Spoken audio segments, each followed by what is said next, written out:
Қайырлы күн баршаңызға, менің каналыма қош келдіңіз. 96-шы сабақ етістікті сіздерге түсіндіретін боламын.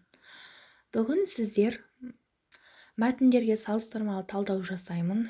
Етістік туралы білетінді еске түсіремін. 59-шы жаттығуда мәтінді оқып, бөліктерді өзара салыстыр деген. Бақбақ пен бақбақ. Әже, бақбақ деген баға ма? Бақылдап тұрса бақа шығар, ал өсіп тұрса өсімдік шығар. Бақбақ та бақылдай ма? Айналайын Мерашан, сен бәрін де білгің келеді. Бақбақ деген өсімдіктің қандай болатынын мына кітаптан оқып берейін. Бақбақ тамыры жуан шөпке ұқсас өсімдік. Жапырақтары топталып өседі. Жапырақтары сопақша, жіңішке, жалпақтау болуы мүмкін. Олардың шеттерінен ойықтары бар. Бақбақтан сүт сияқты сөл шығып тұрады. Сары түсті гүлдерін балалар да үлкендер де жақсы біледі. Бақбақ сәуір айынан бастап күзге дейін гүлдейді.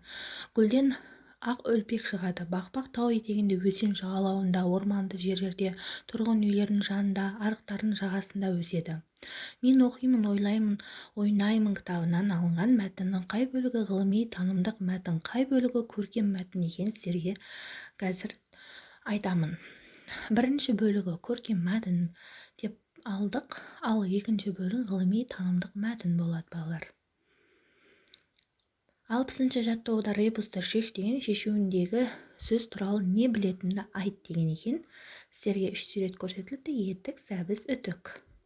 Енді бұдан ребустың шешуі етістік деген сөз шықты, балалар.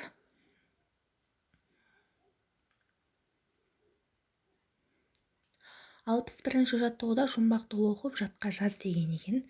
Көктем мен жазда басына сары қалпақ киеді. Күзге қарай қалпағы қалқып ұшып кетеді дейді.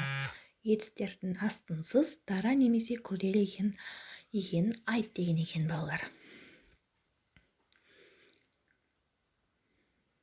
Міне сіздерге жаздық. Етістіктің дара және күрделі екенін төбелеріне жазып қойдым, балалар. Жауабы бақ-бақ болды. 62-ші жаттығуда туынды етістіктерді теріп жаз деген екен. Міне екі сөздер осы жерден теріп жазу керек.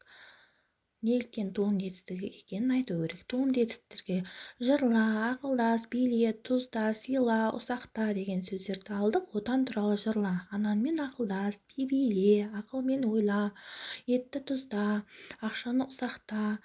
Оларды қайсы сіздерге сызба түрде көрсетіп қойдым төбелеріне де.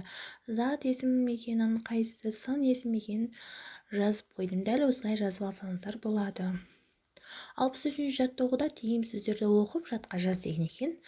Көкті жұлма, суға түкірме, күлді баспа, құстың ұясын бұзба, балапан шығарған құсты атпа.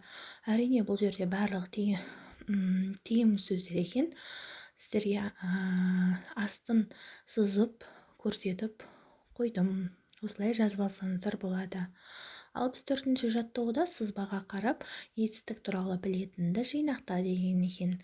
Етістік мағынасына қарай қалай бөлінетін жалпы.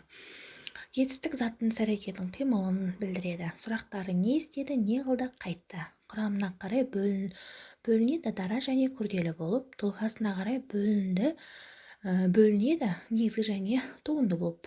Іс-әрекеттің жүзеге асу аспауына қарай бөлінеді, болымды және болымсыз болып бөлінеді. Сіздерге осы видео ұнаған болса, лайк басып, комментарий жазып, арнама тіркеліңіз.